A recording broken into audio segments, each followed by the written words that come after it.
but you know, Doug, like a middle school girl, perfect. Yeah, I always go by the one that's up there. I think that's the accurate one. Yeah. Okay, so we have a quorum. So let's call the meeting to order. Anita, as you may recall, is traveling and is going to try to call in if her flight allows it. So we'll see if she gets to do that. So our first order of business is public comment. Amber, are you here as a member of the public to speak with us?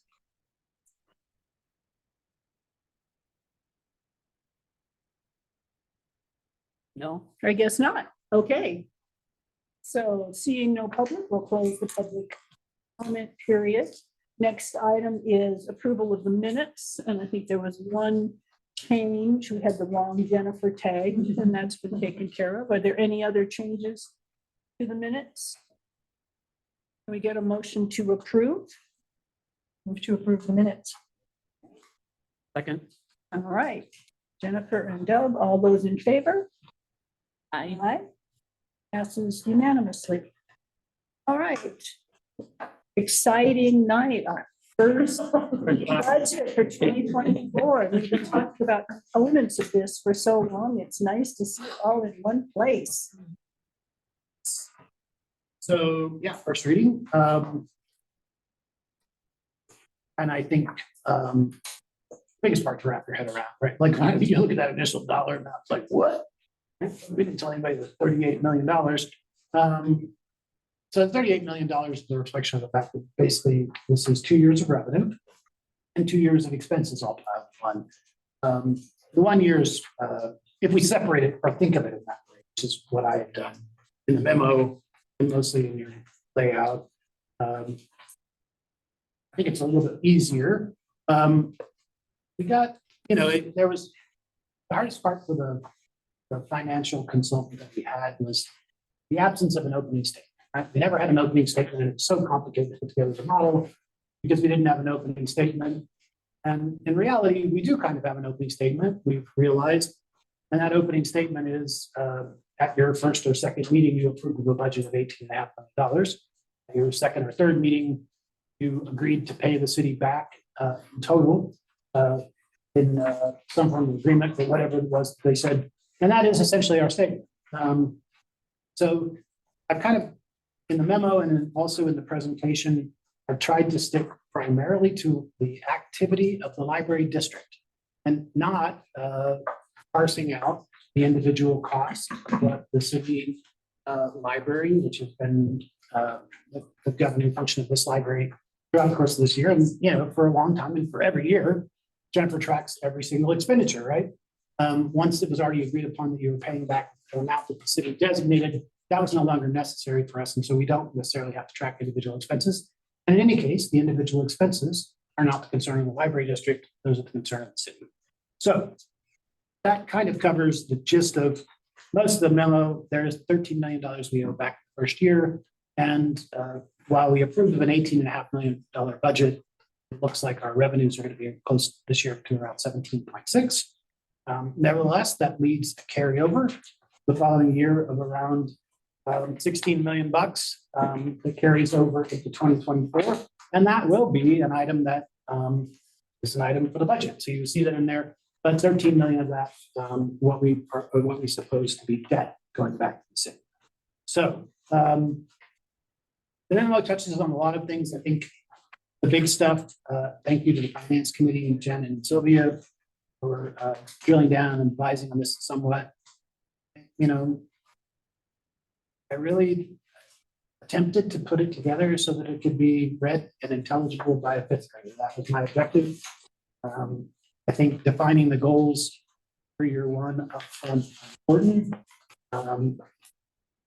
Showing the amount of money that goes in the cost for personnel and for those benefits. It is the most sizable chunk of our budget every single year. In year one, 2024 being year one, it'll amount to roughly 58%. We did do some staging of when that came on, but it's not overly complex and it's not month by month. What Jennifer was able to do is we went back by quarter with an anticipated dates for when we would bring staff on. And we separated out a portion of the cost, both for that salaries for those new positions and for the benefits associated with them. So it brings the number right in at around $12.6 million.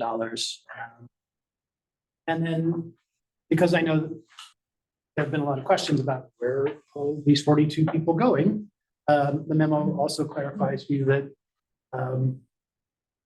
10 and a half are basically the restoration of positions that were lost during the pandemic and or hours. 14 FTE represent the build out of the administrative infrastructure. 10 of the FTE of the 42 are renewable. And then another 7.5 FTE are planned for the expansion of services, primarily around literacy and outreach, youth services and programming. So things like the training. The non-personnel expenses make up around a little over $7 million in the first year, roughly a third of the budget. A chunk of that goes to buildings, grounds, maintenance. That's a little over $2 million. That does not include the capital expenditures that we're planning on making, which would push that number even higher. And then super happy with the fact that we were able to increase the materials budgets. The materials budget is the money we buy books and stuff, right? Like increase that by 61%, $1.7 million. And that translates to a per capita expenditure of $13.24 per person. I think puts us, we've gone from below 10, which I thought was good. I think that puts us really in the upper echelon of Boulder, of Colorado libraries. Against 13 days before. So in so many libraries over the course of the last 5 or 6, 10 years, as numbers began to decline, they decreased the budgets. We never really saw the dramatic decline in circulation. In fact, circulation kept going up and up and up. And I credit that to relatively simple science, in which there's decades of data. The more new books you buy, the higher that circulation. So we were putting a lot of money into new, especially ebooks. And so that was driving our numbers and keeping them from going down. A lot of this money will obviously go towards ebooks. I think at this point we expend probably at the rate, we'll come back with that, but I think it's more than 50% of the books, the purchases we make are ebooks. I think it's probably over 60% at this point. In expenditures, not in terms of quantity of books, but just in terms of expenditures. And then there's a small amount of capital associated with the 2024 budget. That is for a space reconfiguration of the main library, as well as $750,000 dedicated to beginning to address the back. And then the big amount, which we've discussed, which is really here, is $13 million. So you see all that in a spreadsheet. I apologize. Our graphic artist was out this week. I did not have a chance to do the visualization of the budget. My intent for next time around will be that the memo stays the same. The budget sheet remains the same. We will put a visualization to Appendix A. So Appendix A kind of goes through in greater detail where the money is going. And I'd be happy to hear what you have that you would like to see it fleshed out. I realized after spending weeks with this that we don't really talk about the capital expansion at all in that, and it meets it. So that will be a paragraph that for certain we will add to the second reading, although we don't have a high degree of specificity with regard to where the 750 goes. It'll trace back to the Cummings report, and so we'll do some visualization of that. So the spreadsheet, which I think even when I showed Jen on last Friday or Thursday or whatever it was still incredibly convoluted. When I stepped back and thought, well, we have to talk about the actions of the district and not the actions of the city, it makes for our budget, the budget of the library district, to be really quite a simple document. I mean, there were very few expenditures in the course of 2023. Some, the 550 merely represents a 3% requirement by law, so it shows here in the budget. Although we don't transfer that balance anywhere, it stays in the budget, but we maintained that 550 balance throughout the entirety of the year as a general reserve. And then for the 2024 actual budget, there you see the amount of revenue at the top from taxes and from other sources. Are you on appendix A? On page 4, the actual budget. Okay, next page. That sheet. Yeah, okay, that's what I thought. The other page I didn't really make. Yeah, page 4 is essentially the budget, and this is what, with your approval, we will send to the state library as the budget for libraries. And then it breaks down salaries and benefits, single line.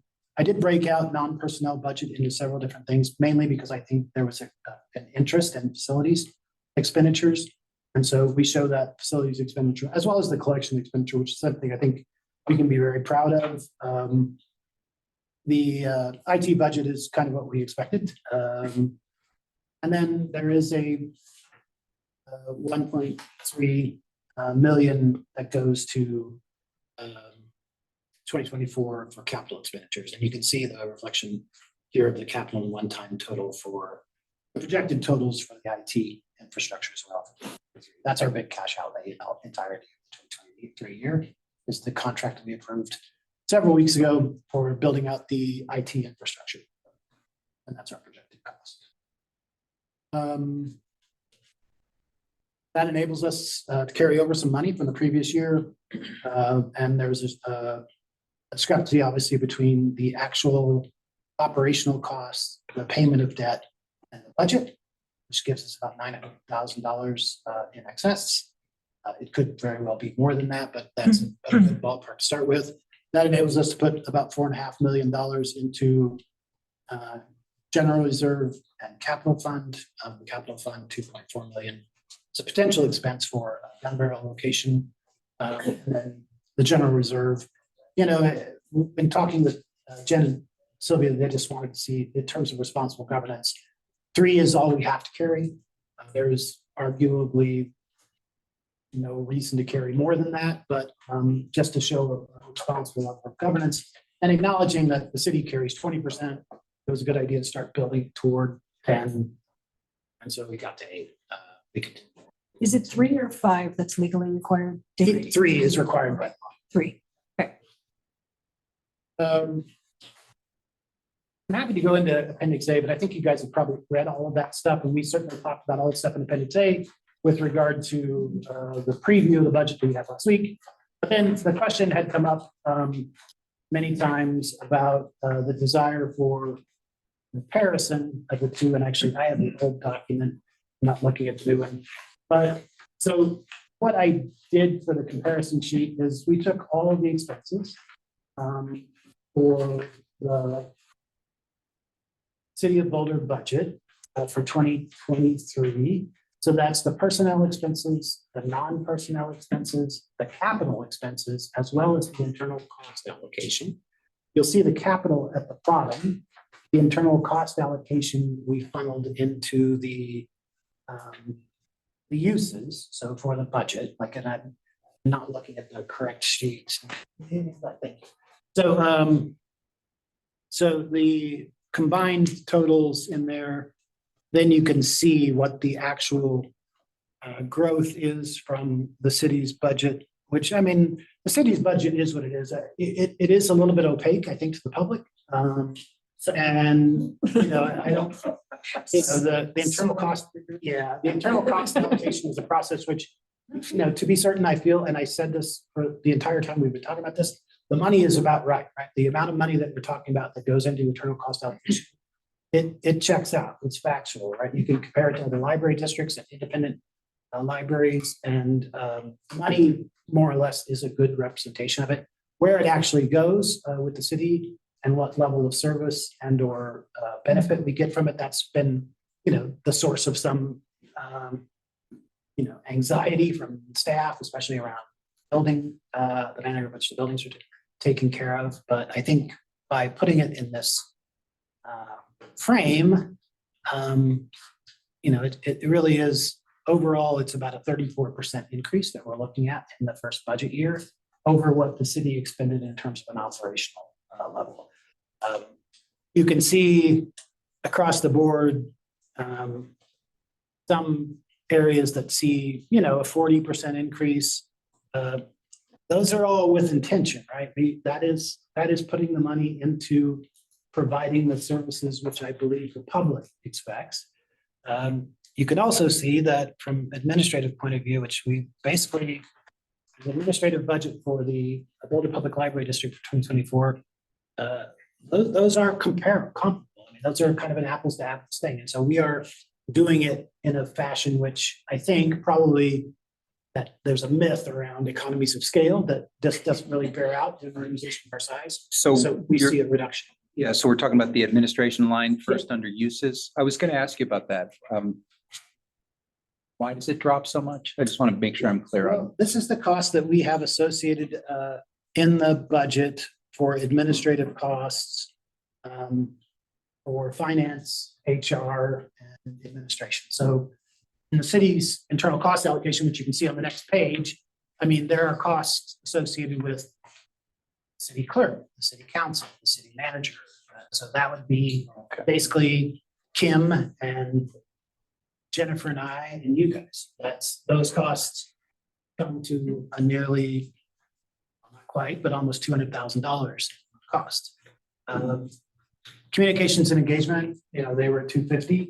Our costs are, an increase, but that's deliberate because we're adding staff to that with the internal cost allocation for communications. We really have one part-time staff. We've had a 3/4 time staff now, but the fact is that it doesn't matter if somebody leaves, communications is responsible for it. So it doesn't, I mean, I may have person that we may have might be the head of communications who's doing our communications for us for a month. So the cost is kind of a spread out cost that they do throughout the thing. But I think the places where we do have, really kind of apples to apples is along administration, along facilities, around IT.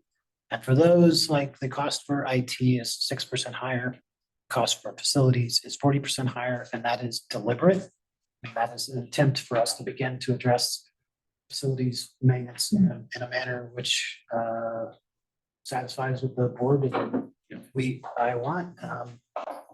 And for the administration, the cost is down. So I feel really confident in saying like all those increases that you're seeing, that's all library stuff, right? More books, more people, more open hours, more staff, all those things where you see 40%, we'll see, I think, a 40% increase in value. The places where they are comparable, apples to apples, when you put these numbers together. And the city would never do this. The city would never throw internal cost allocation and all these things together. So this is not a city document. This is something that I did basically on my own. Very helpful. So, So the column, but the BL, Boulder Public Library District 2024 column, those are increased because of increased in services and additional facilities and all. So when we're saying it's a 40% increase, but it's not a 40% increase because we're doing the same thing. We're doing more in 2024. So I just wanted to make that clear. It's not necessarily apples to apples. It's the same buckets, but you're getting more for what you're, we're buying more stuff. It's sort of like inserting the ballot promises between the Yes, two columns. it has the ballot Like- promises in there. That's what I mean Yeah. to say. Yeah, Yeah, yeah. so, yeah. Yeah, I just wanted to make that clear. Oh, yeah, no, this budget reflects the promises we made to the voters. Right. Commitments in the master plan. Right. And I just realized that I put together a whole bunch of talking points on that, and then my internet went out the moment I tried to send it because it's still sitting here as a draft. So I'll share it now, just so you have. it. All right. the comparables was again, my brain working, trying to work like a fifth grader. So I don't think the city would ever say like, oh, they don't have a sheet that looks like this. Grouping all those things together in the end was pretty easy, but it took me all afternoon to kind of like bring my head around to like, let's simplify even further, simplify even further, simplify even further. And so what you do wind up getting in this, I think is a fairly reasonable comparison. What it does not reflect, unfortunately, all the last minute work that Jennifer did on parsing out when people came online in 2024. So this budget that you see under BPLD 2024 is slightly inflated, and by slightly, I mean above our actual costs we anticipate to be. I think it's almost $800,000.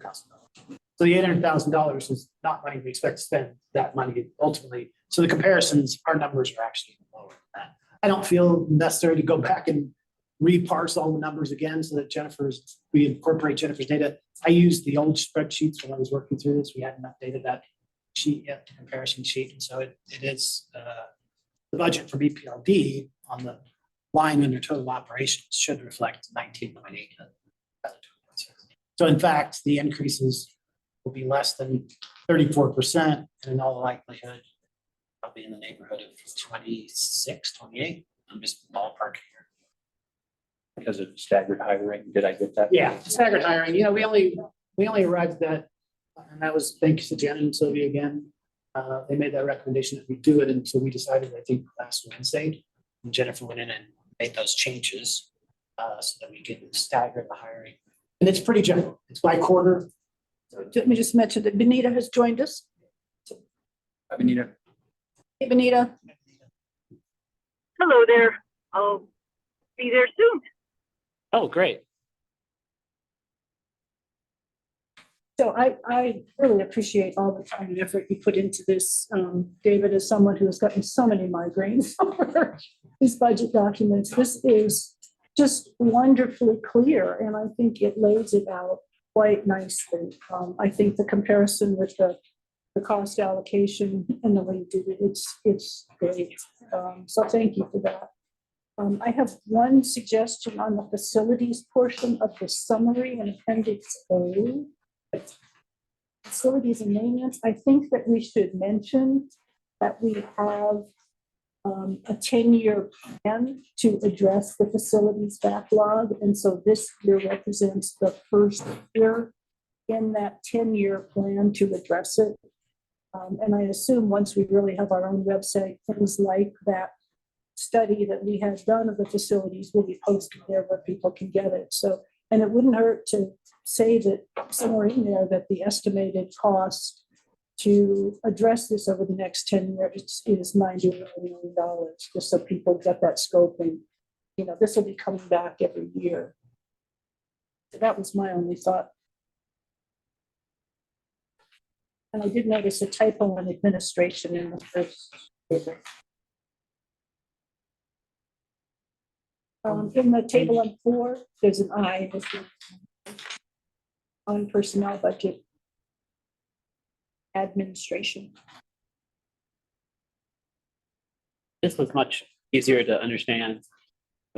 I like this document, it's really good. Questions? Concerns? Cheers.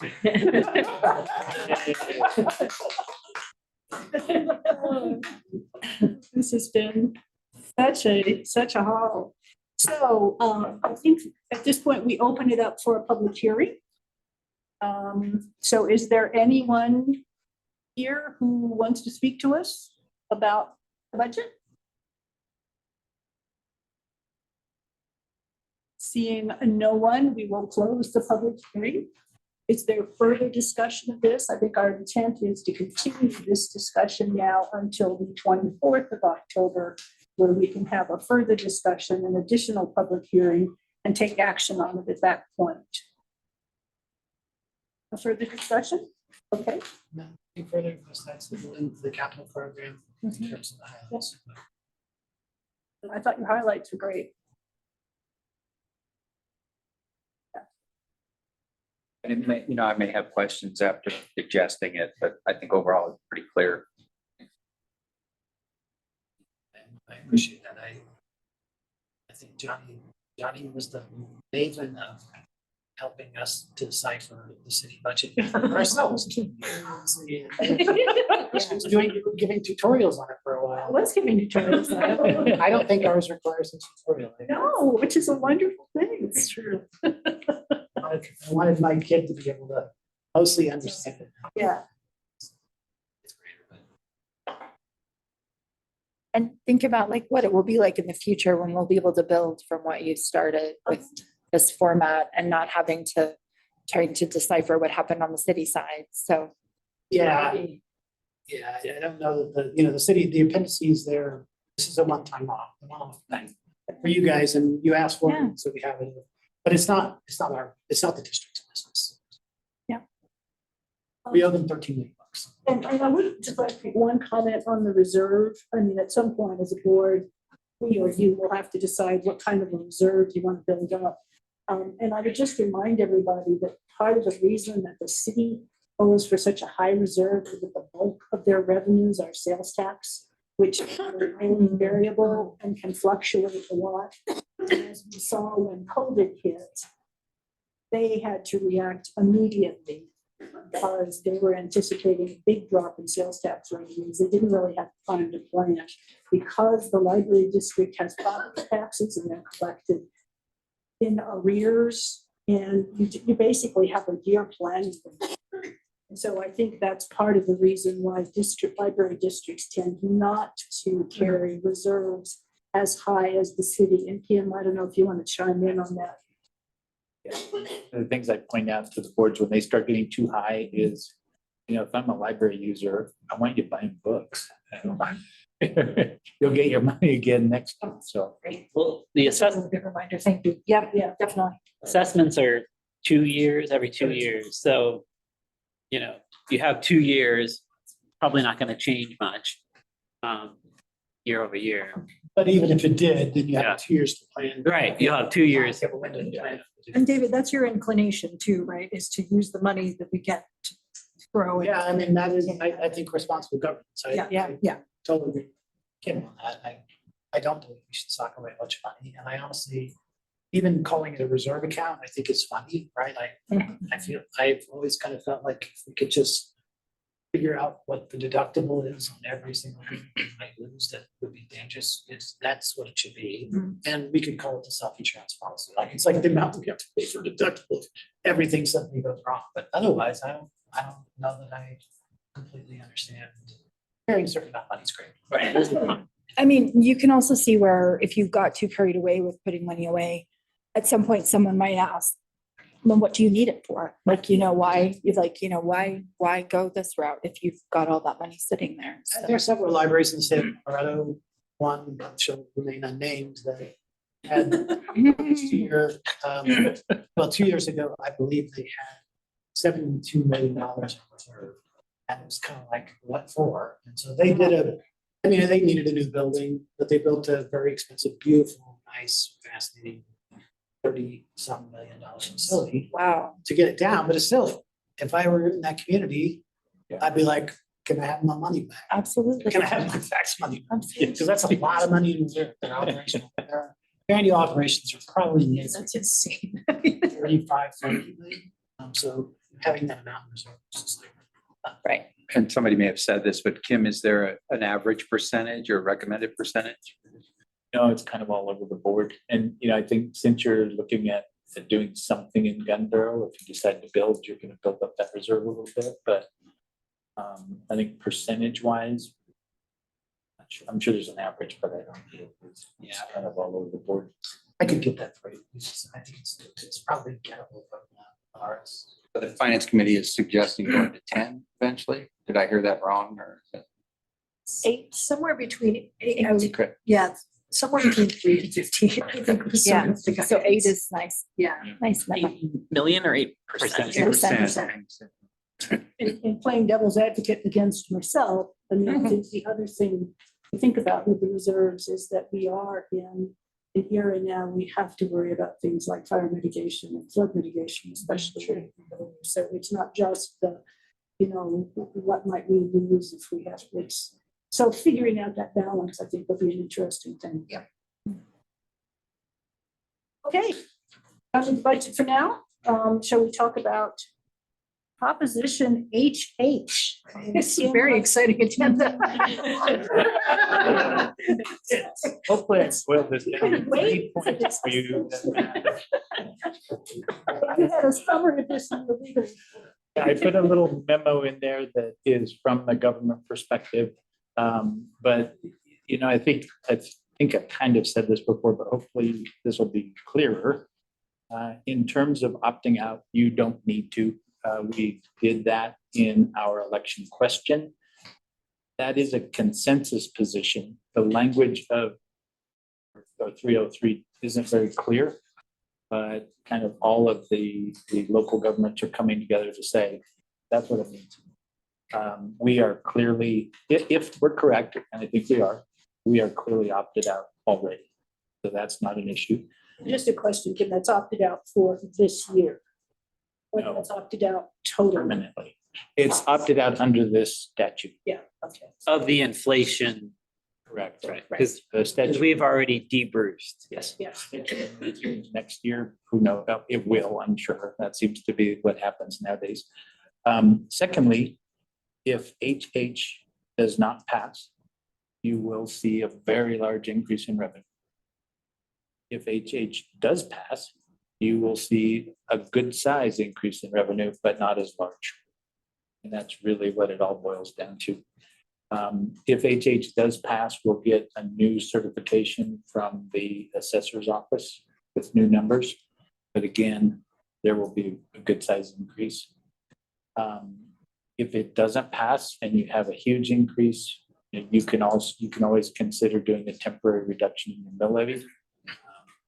As a new district, you're probably not in a position to do that, but others may consider that.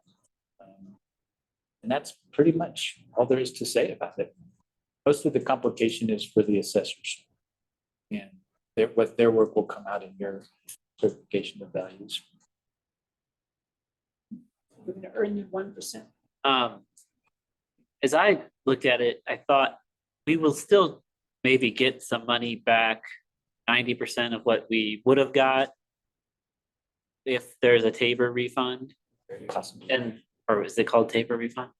And then, at least for the first 2 years or maybe 4, depending on once our assessments hit 20% above 22 levels, which could be 2 cycles, it could be 1 cycle. So once your house is assessed, well, the overall assessment value goes up over 20%, then we don't get that Tabor refund as a special, or as a library district. But we'll hopefully have a 20% increase, and then it's muted, so we wouldn't earn as much as we normally would have earned. School still will get most of it, you know? Does that make sense? And that's if If you- HH if you're looking- passes. You're if saying that HH passes, yeah. If HH passes. Yeah. So after 2 to 4 years, I think our revenues could be muted. Because that's what they would be if there was no HH, right? Which is the intent of it. Yeah. It's interesting. I thought it was gonna pass flying colors, but now there's a lot of opposition forming. Centennial is against it. And, They got their thing teed up for 24. The folks on the other end of the political spectrum from me. Yeah, are there 2 measures on this year, or is it just the one the one. HH? Okay, And from our perspective, our question was, do we have to do something to opt out this year? And it's no, so we don't have to worry about that. And we're pretty comfortable with what we are projecting from HH either way relative to the budget that we just looked at in terms of the revenues received. Budget that I put together presumes that it passes. Do we need to plan for some kind of public communication about the implication of it, maybe even after the fact for the district? Because I wonder if people will wonder, what happens with the library? Like, what will this mean for the library or something like that? I wonder if we have a line about that in the newsletter or something, maybe after the vote, not before, but like, just to sort of say like, what it means is nothing, or I think it's a in case good you were idea. wondering, Just, yeah, after. or what, yeah. Like proactively post-vote, talk about what the implication was. Yeah, like this thing that you did or didn't vote for. Right. This thing you did or didn't vote for, it affects you in this way, you know. Well, it depends, right? Well, Because if we have a good economic year, like sales tax receipts became are normal or increase, right? We shouldn't see an impact, right? Yeah. But if we do not, we'll see a tax cut. So we'll see our revenue decrease. If it passes. If it passes, if But if it- HH passes, Right, so, And- but if it doesn't if, pass, if it doesn't pass, then nothing will be. Nothing. But if it does, so it's banking on economic growth. But I think the comment here was. Oh, okay. After it. After it passes, yeah, then we yeah. Need to make some kind of a, here's what this means. for the Yeah. library district. Yeah, and it'd have to be like, considering that we continue to have economic growth, revenue should be okay for the district. Yeah. And, you know, I think knowing how to answer a constituent before the election is also important. And so it's good to know that the revenue projections used to build the budget are based on it passing. So Right. that's a clear statement. And then the assumption would be, I think, again, it's like Kip said, the difference is manageable. So it's either gonna be like a 2 to 5% difference. So I'm projecting now it ends, and so the difference is really, so the increase of our budget for 2024 is about 24%, 25%. Goes from 17.6 to 20, roughly 22, 21.7.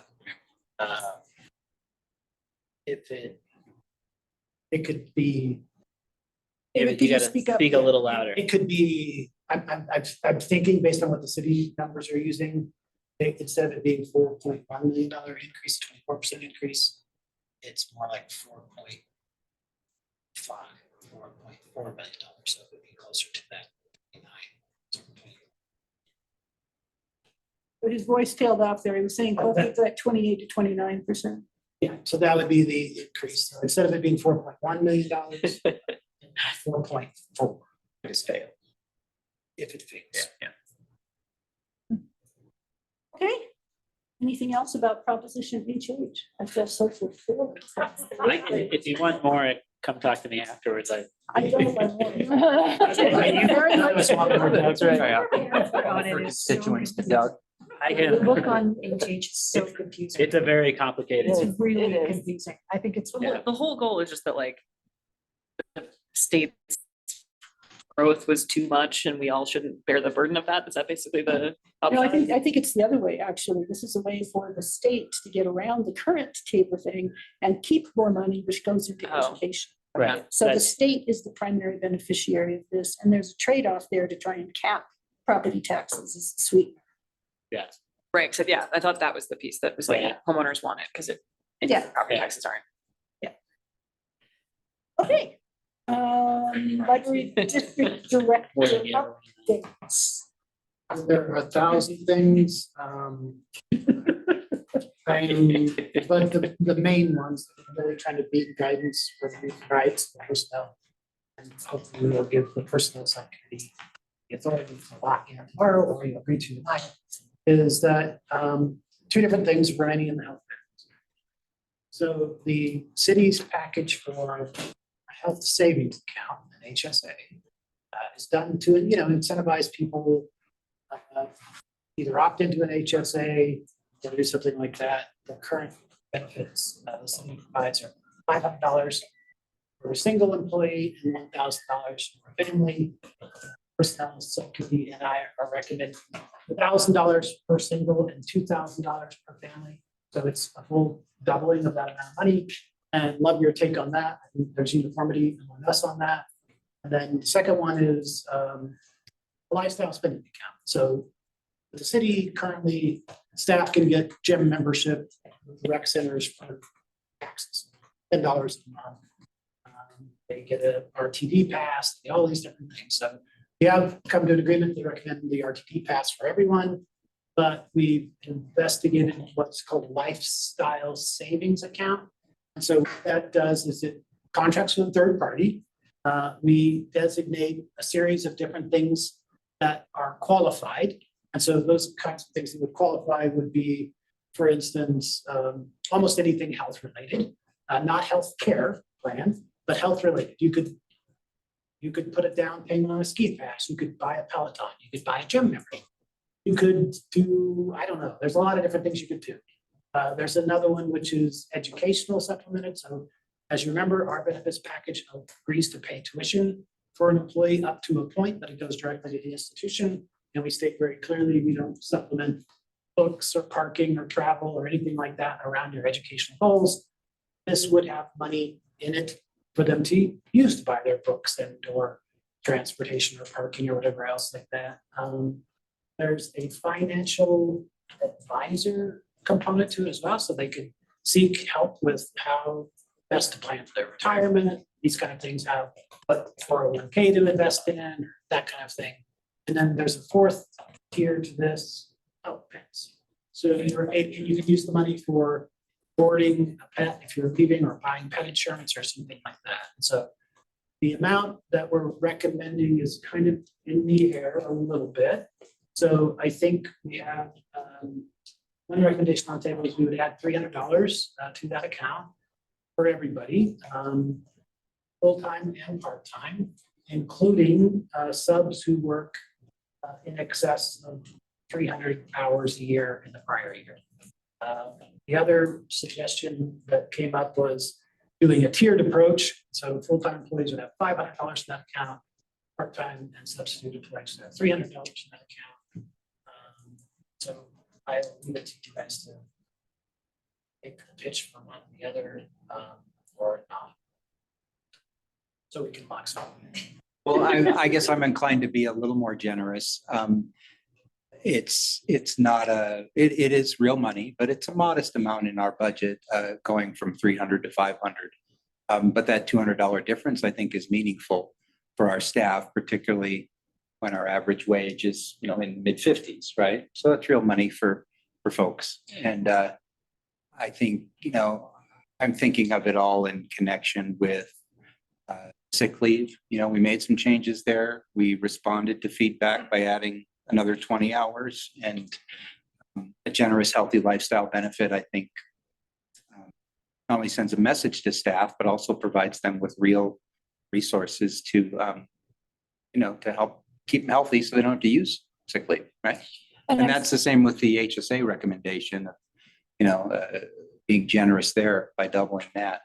And I'm so sorry. So that 500, is that just, would that take the place of the 300, or is that the tiered approach that was mentioned? Well, I could go 500 for everybody, but I think at least for the full time. Okay. So, and my take on this is, I think Sam and I are both on the staffing committee because we care a lot about staff. So, I just want to say that I have a more conservative approach to this, I think, in part because we don't know exactly how people might spend this account. So we will get data back from the company sort of saying, okay, well, Anita, are you speaking? No, Oh, okay, not yet. okay. You're not muted, just FYI. So to take a slightly more conservative approach, so we can get back data from like year one about how people are spending it, if they're even spending $300. I think it's the first time we've ever offered anything like this, and the idea was to offer it in addition to an RTD pass, because the original discussions were using it for RTD or transportation. So now we realized we can offer an RTD pass in addition to this. But my thought is, start with a slightly more conservative number so we have room to. Good evening. The library will be closing in 15 minutes. Please complete your library business and exit the building. Thank you.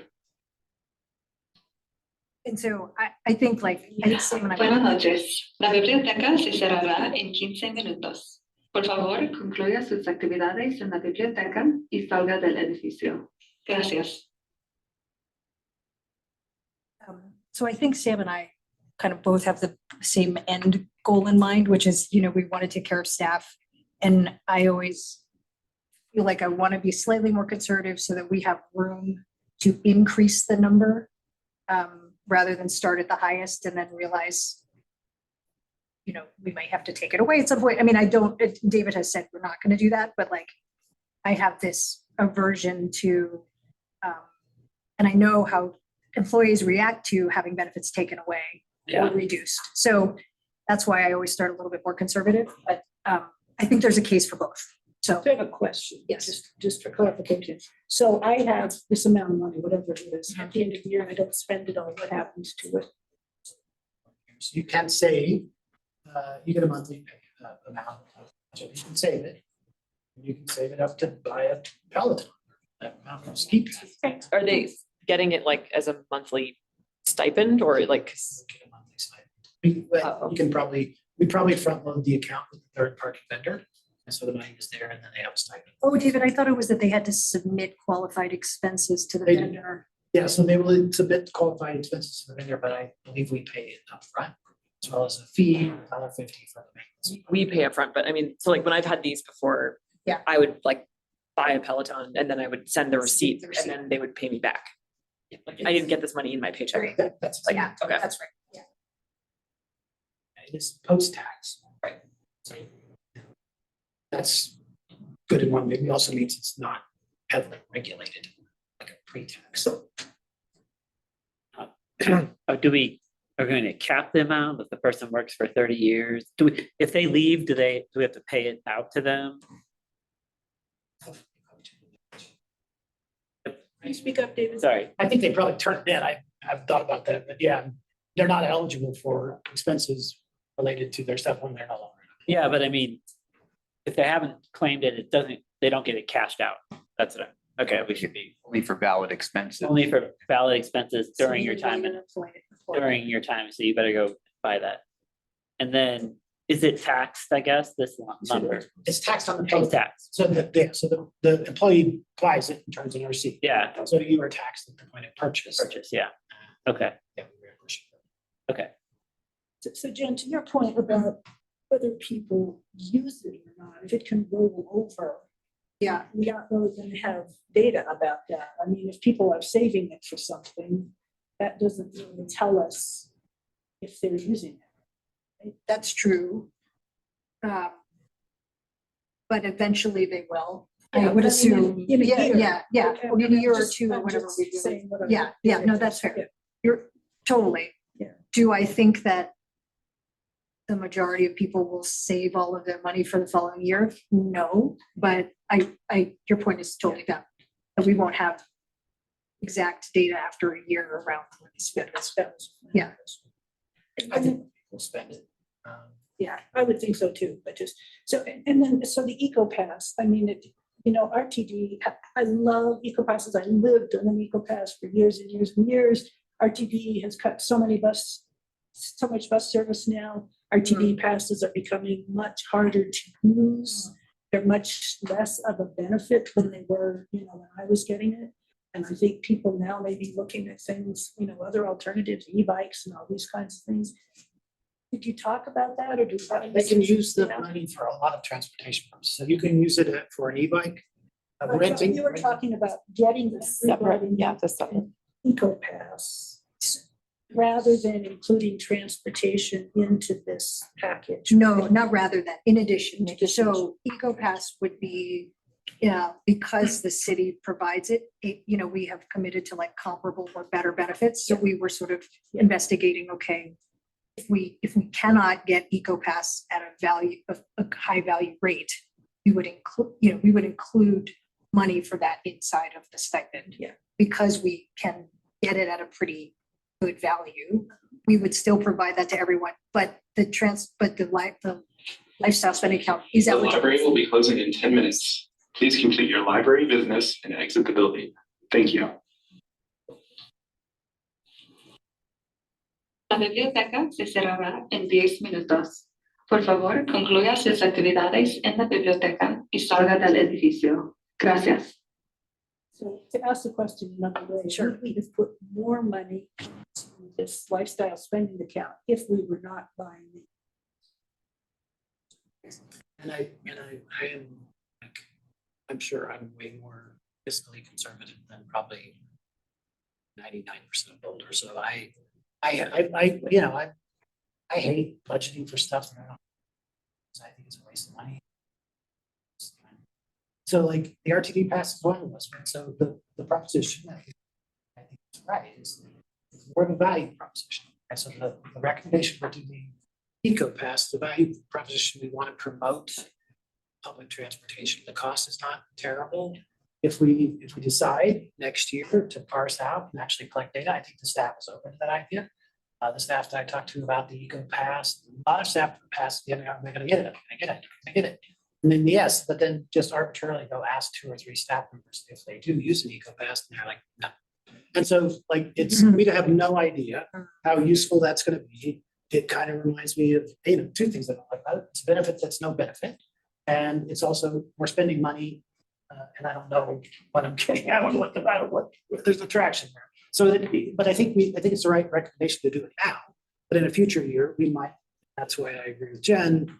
We might decide to increase the amount in the lifestyle spending account if you don't want RTD pass. Like that's a condition on which it would make sense. Because you're taking a benefit that you use. If memory serves, the original like survey we did about benefits from the employees, there were a lot of people who said that they wanted to keep the RTD pass. I feel like that came up a lot. Yeah. No, it did. Yeah, like it'd be interesting to know how much it's used and, Yeah. for whom and for what, but I remember early on that like when we were looking at kind of like the list of things people cared a great deal about, that kept showing up. They're gonna apply for an eco pass, like. We'll know how many people get eco pass. We're not gonna automatically give everybody one, or, We will give everyone one, Oh. including all of you. oh, okay. I think, I like, Tim, if you want. I like Jen's idea. I think we can always start there, and I think, next year, we don't know what the benefits are gonna be, like, the cost may go up, and we could always, balance the bad news, with the good news, and if we can add that, if their cost share goes up a little bit or something like, so I think And- starting, The lifestyle credit's a new benefit. It is. They don't get one now. So this, like They do now not. the employees all get the HSA contribution, but then they You said don't. they So this is like a net new. No, we do not. They We do do not not get one. Okay. This is What net new. as members of the city is you get a discounted rec pass, you get a discounted this, that, and the other. You can take yoga classes, you can free, you can join Weight Watchers for free. So there are incentives for different things that you get. So the LSA, the lifestyle spending account, is intended to supplement that benefit. It doesn't break out entirely cost even if somebody is a heavy duty rec pass user, but it breaks out pretty well. You're right, Kara, 28%, 28 people, 35% said RTD EcoPass is the most important item for them.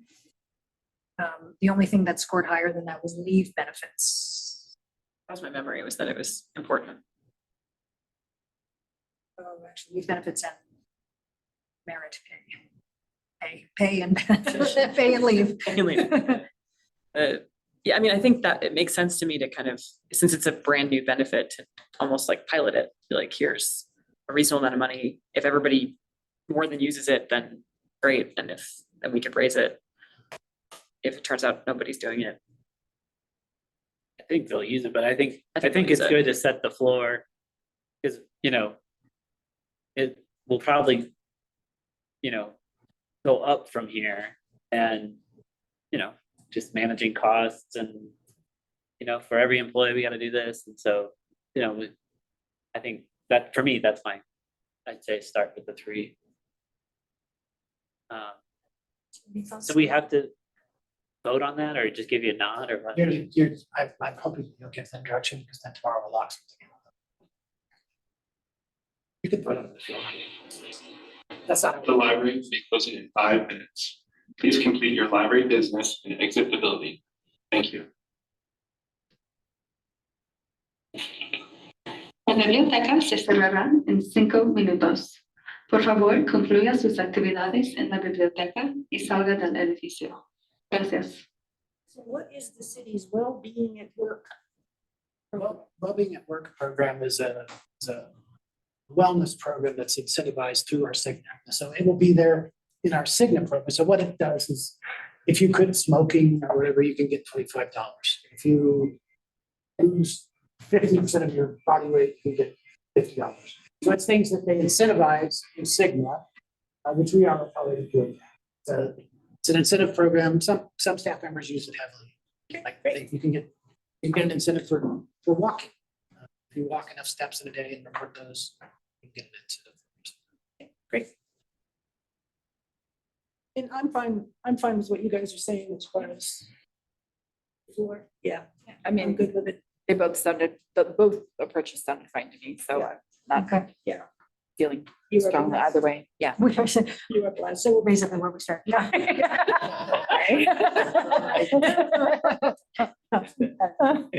I appreciate Sam's recommendation. I really do. It would be the only tiered benefit we have. So up until this point, and on things that are way more significant and way more money, we've kept everything the same for everybody. And that's, this would have, and so the staff that I spoke to today felt $300 is great. They don't have it now. It's awesome. And frankly, doing something different would raise the question of inequity. So why do they get more than I get? And that's something that we've avoided thus far and never even benefit. And the way the library operates, where part-time and full-time people are equally important and valuable in making it happen. You know, trying to make distinctions based on that to me is troubling. So I'm glad we're keeping it all the same. And it gives people the option of kind of going back and forth if they want to too, without worrying about losing benefits, which I think is important because we need flexibility. So you will, my next thing, you will get a, thank you very much for that. You'll get a head spinning detailed time frame from the project management consultants next week, but just so you know, job offers are going out on Monday. Staff will have a week of time to complete a job application for their current position. Those will all be reviewed. It's a very simple kind of process. So long as they apply for their current position, then all of the applications will be reviewed during the week of your final reading of the budget. We will review all the budgets to ensure that the information is there, and offer letters will be sent out like the day after you approve the budget on the 20th. So we will send out offer letters to everyone at that point to accept, that are signed and that have their salary with the pay leveling included. And are we operating under the assumption that everyone's going to take the same job that they have? There isn't going to be a lot of shuffling around? We're encouraging everyone to at least apply for jobs that they currently have. Okay, If they don't, it can be problematic, right? yeah, well, that's what We're not stressing it. Obviously, if somebody reaches out and says, can I apply for another job? We'll say yes, but apply for your own job as well. Okay, So it's, we don't anticipate a lot at this point. I've heard it no one. okay, great. Another job. One question on that. So are we straight with the city now on the timing of termination letters as well? City is not, the city, I'm circulating an email tomorrow with the city's guideline. It does not indicate a determination letter would go out. There's obviously implications when someone accepts another job with the city that then they have to fill out paperwork for. And so there are a number of choices within the email that I'm sending out that informs them of either their how they would go about resigning from the city. And then I think at the point at which the IGA is complete and this process is complete, if there are still holdovers, then the city will look at the need, if there is any, to determine termination letters, right? So if somebody chooses not to apply for their own job, and with somehow the assumption that they're just going to stay at the city. Attention, the library is now closed. Thank you for joining us today, and we look forward to seeing you again. That job's not going to be. And so at that point, the city will have to. Atención, la biblioteca está cerrada. Gracias por acompañarnos hoy y esperamos verlos nuevamente. So that question was actually prompted by the IGA, which currently says that employees will resign on an effective on or before closing, which I think is language we want to retain because it leaves it open. But it wants a date on when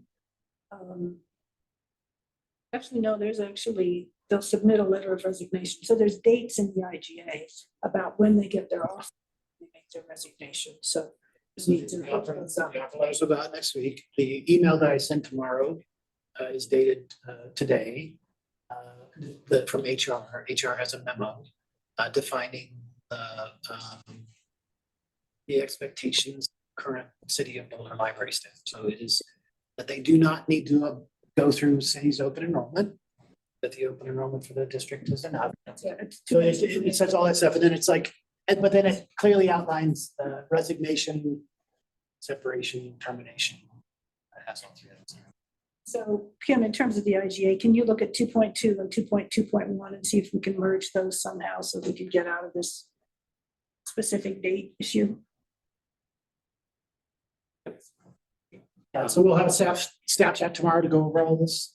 I'll send the email in the morning. We'll have staff chat tomorrow noon to go over all the details. If there are questions from staff, I'm sure there will be some. The big thing is that, it's right now is the period at which they are doing open enrollment for the city. And so they do not need to participate. And I'm getting questions every time I step outside my office. The healthcare packet will go out. You'll see it next Tuesday again. You saw it once, but I'll update it now. Recent information, it'll go out to staff next Wednesday. So they'll have that in the time frame where they're looking at applying for their own job. But before an offer letter is sent, it's just like an application period that they have. We send the offer letter later than that after you approve the budget. And then we plan on doing open enrollment in mid-November. So mid-November open enrollment will occur for all the staff.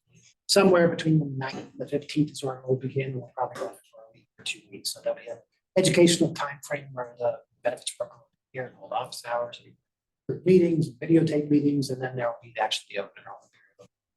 Do it through a digital format, but they can't have somebody who advises them. So the date by which they have to accept the new job? They need to sign the offer letter by October 26th. Thank you. Oh, great. This is wonderful. Yay. Yeah, so I think that's basically everything. I did not inform the board, but it's great news and incredibly sad for us. Antonia Gauna, who's the Deputy Director of Public Services and Buildings, has accepted a director job in Wyoming to be the director of the largest library there in Laramie. It's a really great job for her. It's kind of a dream job. She is going to be, she's going to be awesome at that gig. She leaves us in mid-November. We will desperately miss her, and she has been the project manager for Novo, for the bathrooms, for like every big project we had. She's been kind of a person, so I'll miss that. I desperately miss that time. Advertise a replacement now, or do we have to wait? We're gonna hold off. Okay. We have a lot of stuff going on right now. It's a very important job. I think we'll have national interest. I mean, Antonia was homegrown. She started here when she was 18 years of age. Like she went away for a couple of years, but came back. And so she's done basically every job that exists in the library. And yeah, so I don't think we have that, but it is a very attractive position. And we'll do a national advertisement for it, and it'll probably coincide with GLA, which is in Columbus, Ohio, in March. Anybody from the personnel subcommittee would like to go with me to help talk to candidates, that would be awesome. Probably fill the job. We have a person who's agreed to be interim. We are doing some restructuring as a result of the whole change in structure. And so the job, Antonia's job would have changed as well. And we're changing it further because I seriously doubt that somebody is going to come in with the skill set of like being really, really good with people, and then also like having this level of interest, which really was a love of hers, was around issues around design and building. So that combination is not normal. It's not everyday kind of thing. And so that will not be the expectation. Jennifer and I are still working on structure, but one of us will get facilities and one of us will have.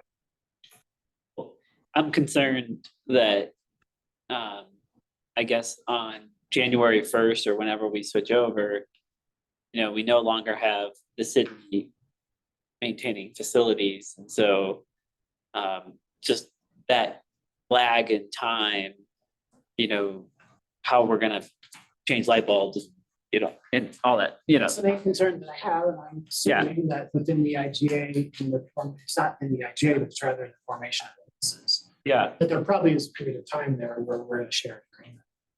yeah, I'm assuming that the lease, I don't know if the lease is gonna be done by January 1, but they can't form a lease and say you're responsible for everything the next day. Yeah. It's just not feasible. okay, We have a manner currently of like tracking tickets. right, The responsibility of reaching out to facilities, it's still some of their responsibility. I mean, even with Antonia, we weren't gonna have a full staff of facilities managers. So I'm right, assuming there's a period in there where if at least a quarter, right, 3 months of time where okay, there's a handoff. We do have plans to advertise several positions prior to January with the intent of hiring. Those are in order of priority: an HR manager, facilities manager, and a communications manager. There are several other positions that are in there, but those three are critical. You're gonna hire a facilities manager before you hire the director? That's what you're thinking? You hire the, before the report to the director. Replacing. Yeah, we won't hire, Antonia's job will no longer, the way the job is currently structured would not be the same. So that job was ideal for Antonia, but the job will be primarily library focused. So it's a series of things that we haven't had. The reporting structure has either been mostly up to Jennifer and myself. And so those things will revert back to the library, and Jennifer and I will take this. Jennifer or I or both.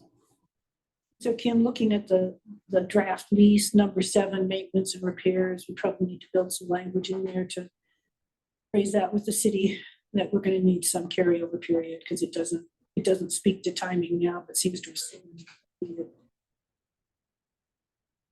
Since the North Boulder facility isn't going to be done until March, I mean, would she have still been under sort of that city project piece, that budget? Yes, the Novo project is under the city's budget. And so when Antonia, so I've known for some time that Antonia is finalistic, so we're trying. The goal is to wrap up all of the design related decisions by November 7th. And I am now meeting with the city committee, which Antonia has previously been meeting with, to hopefully see that that's the case. There'll be some things, there'll be change orders that happen. We're preparing Novo manager to be able to step in on some of the simpler ones, but most of those decisions are made by the city's architects. So most of those, like if it's we need to move this door to the other side, that's something that they've been doing all along. If it's a question that veers toward a service-related change, for instance, there was a moment there where it didn't look like the ramp was okay. And they're gonna have to change the second floor to just the fire exit. And I was like, no. And so that was one of those things where it's like, that's a service-related question, so we have to go back and start over. But as far as the rest of the stuff, furniture orders, ordering of shelving, or picking of colors, wallpaper, all of that stuff is to be done by the date that Antonia leaves, which is roughly November 15th. Those should all be wrapped up. And the IGA language currently commits the city to completing the new North Boulder Library, including construction, tenant finish, furnishing, including equipping with IT infrastructure and the purchase of materials collection with funds that we provide. So they're anticipating continuing to manage that. Or with funds that have been appropriated for the project, excuse me.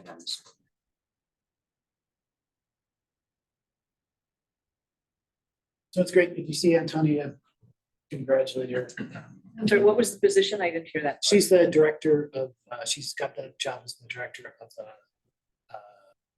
American County, which is in Cheyenne. It's the largest. It's a great position for her. She's she's been a candidate before. This was the one that I think she really wanted. I'm excited when I talk to her. She'll be great. She is bordering on sainthood here. Like, you don't go, like, she started at 18 years of age. Like, it's hard to imagine, like, and she's around her husband, her boyfriend, her husband, and she's had 3 kids. She's job. It's been a nice, it's been more than the other part of her lifetime that she's been here. So it's like, yeah, interesting, hard choice to make, but a good choice I think for her. So it's nice to be here. One of the questions I asked in the chat, and I don't know if nobody was probably watching that or monitoring it. That's when I went off mic, but then I asked my question there. But I was asking about the HSA because I could not hear you say that, and I'm still having issues with like understanding why we'd be giving such a benefit for an HSA account. So I just wanted to hear again what. Yeah, so the HSA, currently the city incentivizes the HSA at $500 for a single person, at $1,000 for a family. The recommendation from us is to double that amount to $1,000 for a single and $2,000 for a family. So typically with an HSA, I think by most of us, it's been presented. It's an account that you can keep and carry over. That you usually put money into, that I would put money into my account, right? You do put money into your account, and it's so the manner in which it's used among library staff, and I believe there are 24 participants among library staff. We discovered in the course of asking the questions in the surveys is that many of them use it in the way other than we imagine people using HSAs. I may take out an HSA because I see the tax benefit of doing so. They are using the HSA as a means by which the city is giving a portion of the money. And it's a way for them to budget for, by them contributing their amount, they can contribute in advance the amount of money that they think they're going to need for their health care that year. So rather than saying like, I need health care, I need to go to the doctor, a lot of the decisions that the staff, or some of the staff, I guess, are currently making is they put money into the HSA, thinking like, city put $1,000, I'm going to put $1,000. I have $2,000 to work through for my health issue. So it's a little bit counterintuitive. I know when I first heard of it being explained to me in that way, I thought how it was used. It was not familiar to me, but it makes sense, right? It makes sense if you're making $52,000 a year for a full-time employee. You look at every single benefit you possibly can, especially one that's as important as your health care, as a contribution to your salary. So you would choose the HSA because there's a matching benefit. So why do we think we need to exceed what like the city is doing? Why aren't we just doing a match with what the city is doing?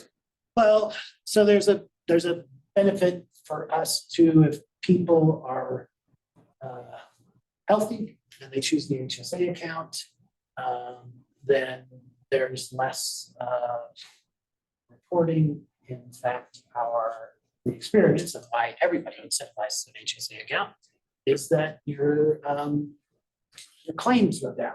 So your long-term cost for healthcare is less over the course of time.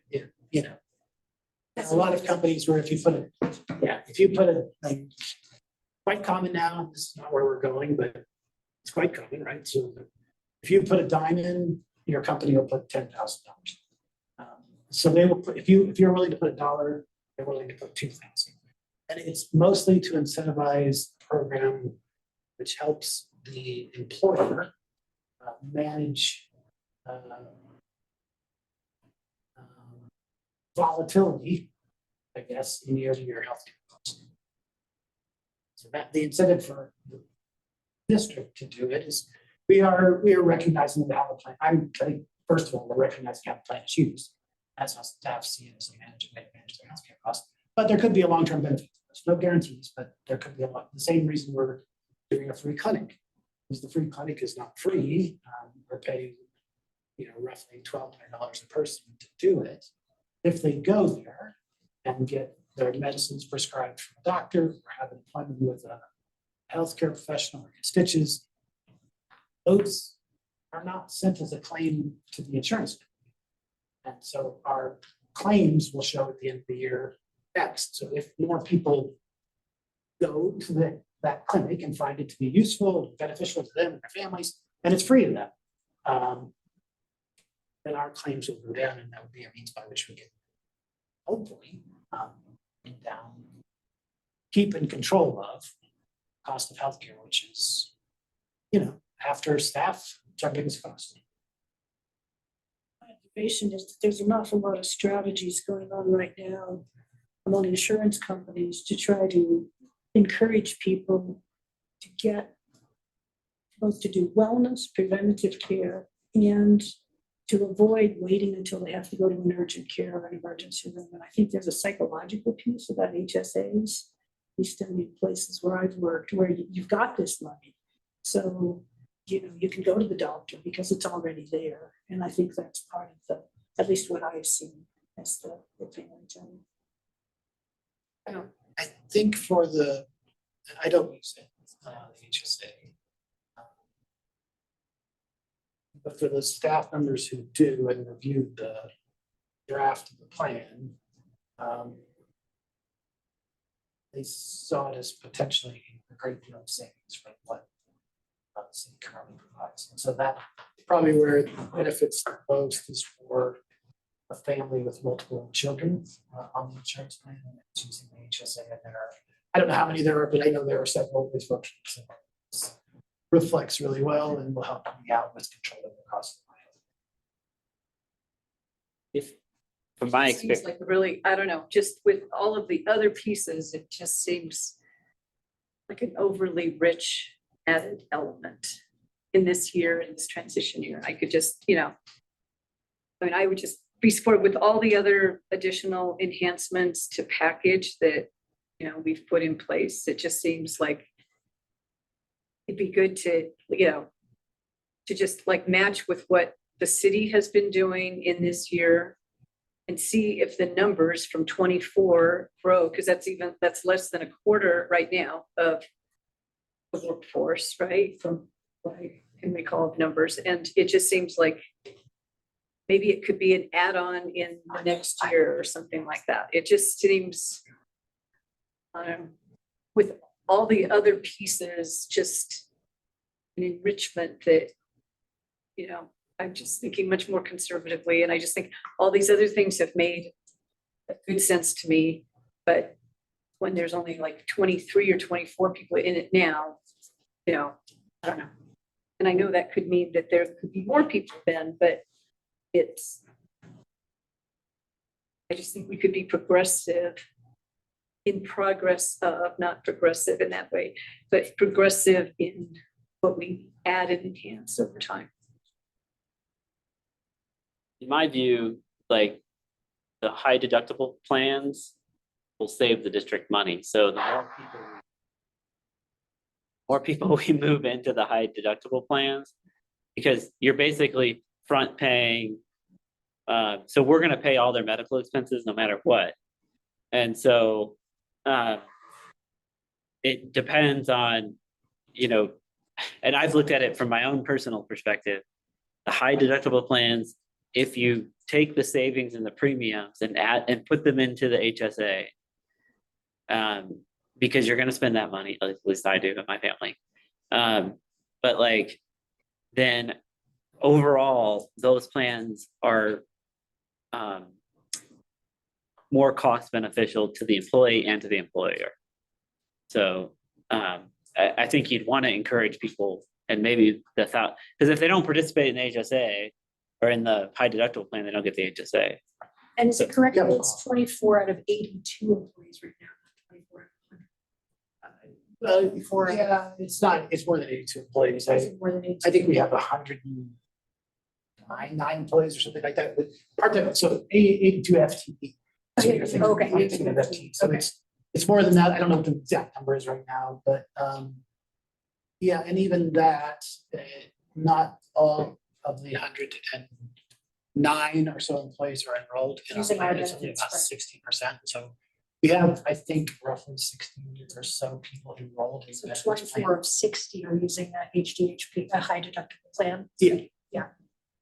My experience has been the same as Doug's. I mean, the feds went to this strategy years and years and years ago for that reason. And if you have a high deductible plan, your premiums are much, much less. And the HSA account is what helps you manage your out of pocket before you get to your deductibles. And I'd be interested in hearing more about how it saves the employee themselves money. I don't know that for a fact. With mine, it did. Yeah, so there is piles of data that shows that it saves the employer money, which is our responsibility. The cost of doing it, even doubling it for the 24, I think it's about $16,000 a year. Could knock a lot of money off. I could, I mean, the potential for the benefit to us is potentially significant.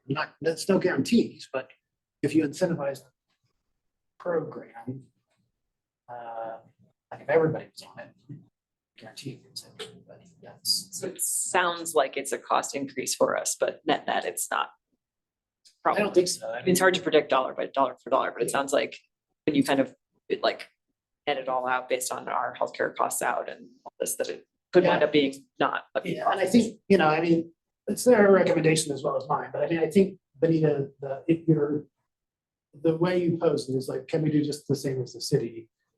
I haven't been thinking that way. I mean, in large part, our health plan is, because I just needed something that we could lock in that was gonna be reasonably. But really, the way we've been talking about it, and the way I think I am understanding it is, we are building a tool that is to recruit new staff members, right? So we are building the identity of the district in order to attract 42 staff members. I want to work there because the benefits look great.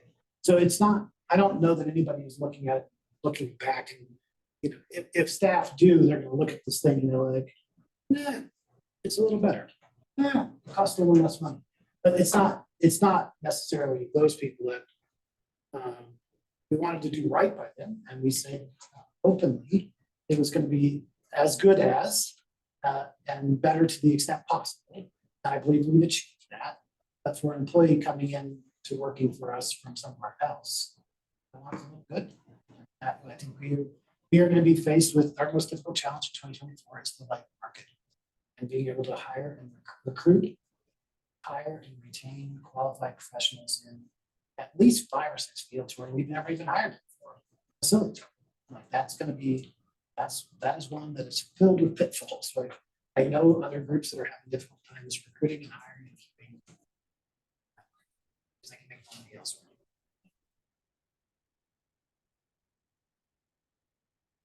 Okay, that helps me to hear that more comprehensively and not just the isolated doubling of the HSA, because it doesn't, you know, Yeah. it's a chunk of money, you know, and it is just like right now, 24, whoever signs up for high deductible, I understand that, but it's, you know. And I think these other elements, I just hope we do have the systems in place to, you know, to track and know. I mean, we still have Rocky Mountain Employers Council involved here, right?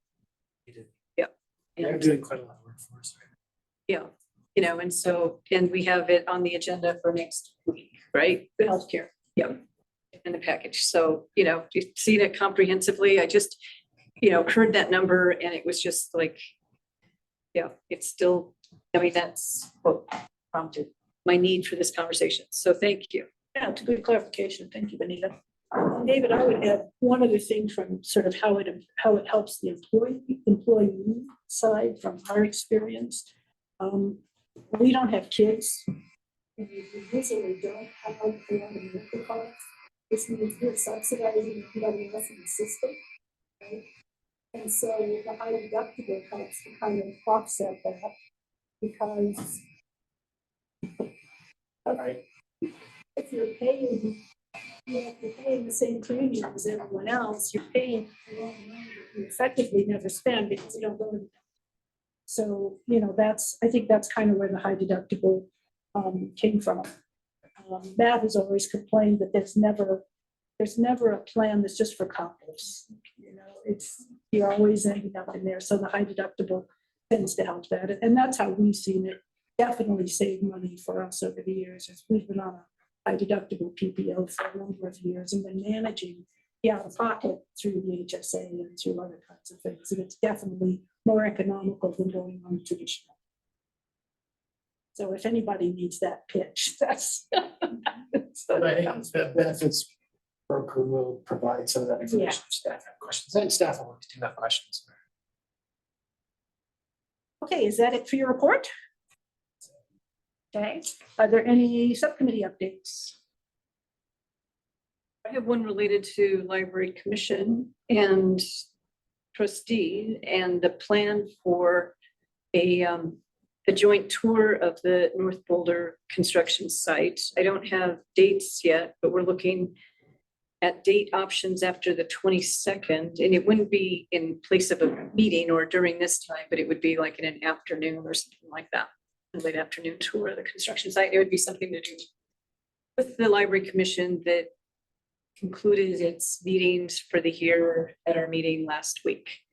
And I heard from Sylvia that governance committee was looking at policies related to library and maybe at some point, what I had suggested to the library commission is that we would invite the library commissioners to a meeting of this body to talk through maybe transition issues related to policy, something like that before the end of the year or something like that. So anyway, so once I get some date options for tour, I will let you all know of that. Great. And Kim, on the policy thing, I think we agreed that we were going to try and start that process by having a meeting with Sylvia, me, Jennifer, and you, and so we could kind of put our list together. And we were looking at November. If you could maybe get your folks to start that piece and get something on the calendar, and then that can roll into getting library commission. Jennifer said she's got the whole list of policies, Right. and we can have that. So we can have an intelligent conversation, I'm guessing probably in December. And If we- Jennifer Ferris, not Jennifer Ferris, trustee. yes, not trustee. It would be really helpful if we had that list sooner rather than later, because I would like to look at it before we sit down, because that will be Yeah. rather than coming into it cold, so. Yeah. Okay, There's a really good list on the state. yeah, okay, Got okay. a thumbs up from DP. And we've got that, Yeah, we've got the list from the Douglas County right, thing as well. right. So if we can do the broken mind meld on all. That would be those. good, okay. So- Okay, cool, great. Trustee matters, CalCon. I think Sam, you're going on Thursday, driving yourself, right? Think so. You think so? Yeah. It's supposed to be not great weather on Thursday. I'll go on Thursday too. I'm going on Friday, and I think you and I are signed up for every single same event on Friday. But I just want to warn you, there's the football game when we come back.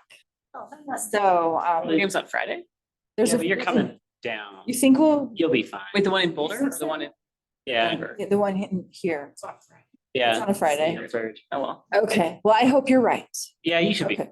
Okay. You can go around it. It'll be Okay. Okay. Yeah. Come ride the foothills with me if you want. Okay, all right. 'Cause I was just like, oh.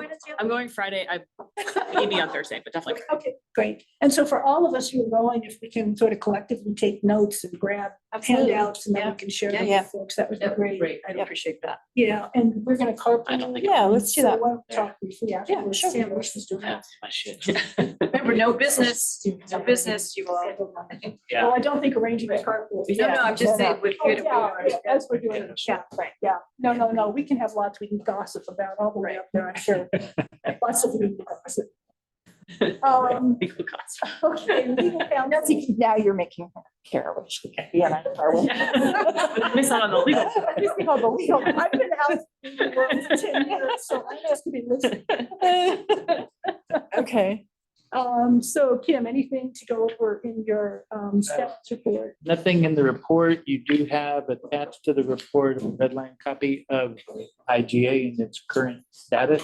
So it's a copy, but it What keeps, is that? keeps moving. And Is we it the didn't, back of the- we didn't get it in our package. Yeah, I We didn't get it didn't. either. I have more packets. I mean, It's not printed, but it was in the email, Yeah. Within the email. it was an Just what I email. told you. in the status report. Celia doesn't. You don't have one either. No. It's in by email. So. Happen to have a whole bunch. Oh, yeah, look at you. You had some. So Celia was doing it.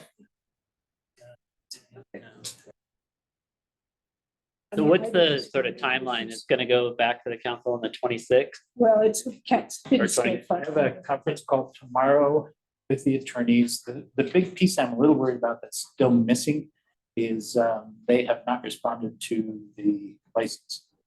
Okay, So I want to get that going tomorrow, and then for the next meeting packet, I'll attach a clean version for you to go through, and we'll get comments into that one. And then I think we're going to end up in front of the city council on November 2nd. We could do it on the 26th, but I don't know if it's going to happen. Is that election? no, the 7th is election day. Don't worry. It's their last- Huge, Their last huge meeting. margin. I actually don't need a printed copy if anyone else would like. I don't need. I'm good, thank you. We can. Okay. So if anyone has- Get your signature. Okay. So I didn't see any huge issues in this. Funny, Doug, you sent me that note. Are you I was walking in at 7. I just. Make sure you didn't get locked out. So if folks have questions or comments, I'd say just send them directly to Kim on this version. And then we can discuss it next week. And the draft leases are included in there, the form. Yeah, the rough draft first form. I remember what I printed. Exciting, yeah. The leases will trail. We don't think we'll execute them all at the same time. Yeah. They said the city council is going to want to see like a near final version. Yeah. And the leases aren't really coming out that complicated, so we may be able to pull that off. Again, the license though is trailing, and that's a big deal. Yeah, and we have to approve it before city council can see it, because they have a tendency to just kind of wait till the Thursday before a council meeting with their comments. So that's it from me, I think. We cover everything else tonight, so. Anything else for the good of the order? Is that it? You want more, Karen? You guys want to pass this down? I don't need tomorrow at 10.